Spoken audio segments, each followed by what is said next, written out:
I just got back from watching Oppenheimer, and I just want to start this by saying I'm no expert on the subject. I hardly know anything about Oppenheimer himself, or really this whole situation. I don't know like his exact penis size, how some of these scholars do. They know it down to the exact centimeter, and so don't get mad at me if I say some things wrong, or if I misremember bits of the movie. It's a 3-hour movie. And I did kind of fall asleep for like 5 minutes, but it wasn't because the movie was boring. The movie's spectacular.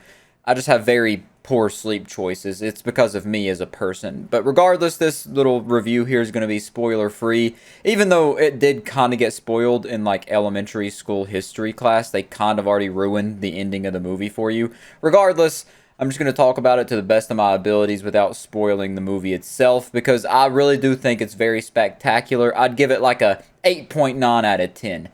Maybe even a 9 out of 10 to round it out. Obviously, the movie is starring Cillian Murphy, who is playing Oppenheimer himself, and I gotta say, after this role, this dude has to be nominated for an Oscar or something. The dude has to win some big award. He's too good of an actor to not have gotten one already, which kind of baffled me when I learned he hasn't gotten one. The dude is an amazing actor. I gotta say, everyone in this movie did amazing. The acting was superb. Which I guess that's to be expected when you have a director like Christopher Nolan. It's going to be the best of the best. And also, speaking of Christopher Nolan, while we're on the topic, this movie is about the atomic bomb, obviously. And he said he was using no CGI. There's no CGI whatsoever in this entire movie. So everyone started thinking, is Christopher Nolan really crazy enough to drop a real atomic bomb for the sake of making a movie? Some people thought he might, but he didn't do that. And after looking up how he actually recreated the explosion, because I gotta say, the explosion itself, when I experienced it, the big build up to the big explosion, the big test they did, it was pretty good. It was really good. It looked very amazing. The explosion was insanely well done, which got me thinking, did he really drop an atomic bomb for this movie? But apparently, he described the techniques as very experimental and ranging from large to minuscule, some on a giant scale using explosives and magnesium flares, and big black powder explosions of petrol, whatever, he said. And then some absolutely tiny using interactions of different particles, different oils, different liquids. So unfortunately, I was kind of rooting for him, kind of hoping he would create like a Nuketown scenario and just drop a nuke on it. But he did. Although I'd say I definitely understand why. He would probably be committing several war crimes and several crimes against humanity if he did that. So it makes sense, but, you know, kind of a letdown. You're making a movie about an atomic bomb and you didn't even nuke one random place. Like, you could have nuked, I don't know, some random European country. But now to hop over to the movie's plot, I thought it was very well done. It was pretty easy to follow, you know, fairly easy to follow. I think I would definitely need to go back and watch it a second time, maybe a third time, to truly understand it and truly get a good perspective. Because like I said, I went in raw, no rubber. I had absolutely no idea about anything really regarding this situation. A freshly born baby knows the exact same amount as me on Robert Oppenheimer and his little adventures that he went on regarding that whole situation.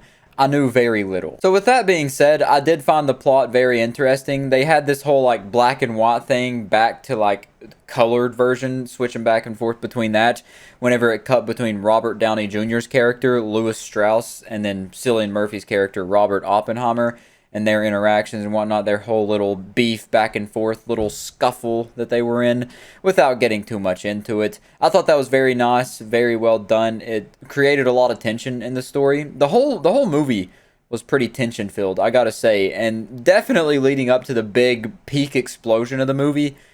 Very a masterclass in suspense, really. I was curling my toes and everything in anticipation for that explosion. And IMDb and Rotten Tomatoes are already giving this movie this double gulp slurpee. They're gawking that thing down to completion. They are absolutely fondling the balls and everything. And speaking of fondling balls, people were going a bit crazy over the announced Cillian Murphy and Florence Pugh sex scenes that were going to be in the movie. And they were there. It was there actually surprisingly quick. Within probably like the first 15 minutes, you get to see her boobies and Cillian Murphy's naked body. You get to see them both naked, pretty much straight out of the gate, which is a nice way to start the movie, for sure, for sure. definitely, yeah, definitely enjoyed that. What else did I want to talk about? Kind of getting lost thinking about that sex scene. That's really all. So I was gonna say something else about the movie, but yeah, I'm just thinking about the sex scene now. Oh yeah, my favorite quotes in the movie. My favorite quote, you can actually hear it in the trailer here. I'm just gonna let it play for you. You are the man who gave them the power to destroy themselves. And the world is not prepared. You were the man who gave them the power to destroy themselves, and the world is not prepared. Really like that. When I heard that in the theater, I was like, damn. Put my hand on my knee and everything. I was like, dang. And then some guy looked at me and said, bro, you're not the thinker. And I was like, gosh, God. And I also really enjoyed the interactions between Albert Einstein and Oppenheimer. That was probably my favorite parts of the movie. Just because I think the guy that played Albert Einstein looks so wholesome. Like, such a wholesome old man. But anyways, also, I figured I'd show you a little bit of the actual Robert Oppenheimer speech whenever he was... this is pretty much like the first apology video ever, now that I think about it. Him talking about, you know, his thoughts afterward after dropping the bomb. Few people laughed. Few people cried. Most people were silent. A few people laughed. A few people cried. Most stayed silent. That is, it's a devastating quote, really, if you just, when you think about it. And then watching this movie, getting a bit more perspective for me personally, not really understanding the situation, that would have to take a toll on somebody's psyche for sure. Like him, it's his life's work doing all this physics stuff, messing with particles and whatnot, quantum physics, and then you have the opportunity to make something that is literally revolutionary, pretty much building upon Albert Einstein's equation and turning something people thought was impossible into a reality. That was Oppenheimer's work, and he did prove him wrong. He proved that it can happen. You can make an atomic bomb. You can split the atom. But the repercussions and the consequences are... It's like Atlas holding all the weight of the world on his shoulders. And the aftermath, as you can see right here in his apology video, devastating.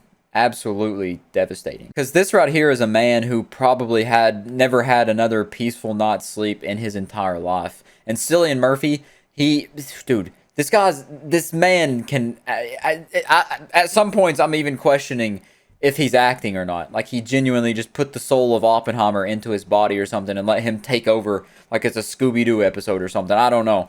The dude can act his boots off. I just don't get it. But it's really portrayed really well, the remorse and the guilt and just everything. This whole movie is just very good. I just think everything in this movie was flawlessly executed. The visuals are stunning as always. It's a Christopher Nolan movie. Obviously, the directing's going to be superb. Not to suck the guy off too much, I'll proceed to the next little thing. The acting, star-studded cast. Everybody plays their role flawlessly, perfectly. They capture the essence of the character and what the character's trying to portray brilliantly. No complaints at all there. Really, I don't have any complaints at all. Besides the fact that I didn't go into it knowing anything, so I was kind of out of the loop for a little bit, and it was kind of hard to, you know, keep up with all these new things going on because I wasn't familiar with the situation before. But I feel like if I brushed up on it a bit, opened a little, like, middle school history book, refreshed my brain, got, like, some things, points of knowledge, key points, and then watched it again, I would definitely have a whole new appreciation for this movie because I think the 9 out of 10 rating is a very good rating for it. It's very good. Definitely worth the watch. I got to watch it a day early. I guess they do like a day early thing like the release date's July 21st, but I was able to watch it a day early. I think they do that for most movies, which doesn't make sense to me. I was thinking about that earlier. Regardless, that's a whole nother rant. The movie's great. Go watch it. I'm probably going to watch Barbie tomorrow or the next day. Just go watch some movies. They're fun. Get out of the house. Do some stuff. It's fun. It's enjoyable. Anyways, I hope you somewhat found value in this video of me rambling like a lunatic to a camera all alone in my room, and I'll catch you in the next one.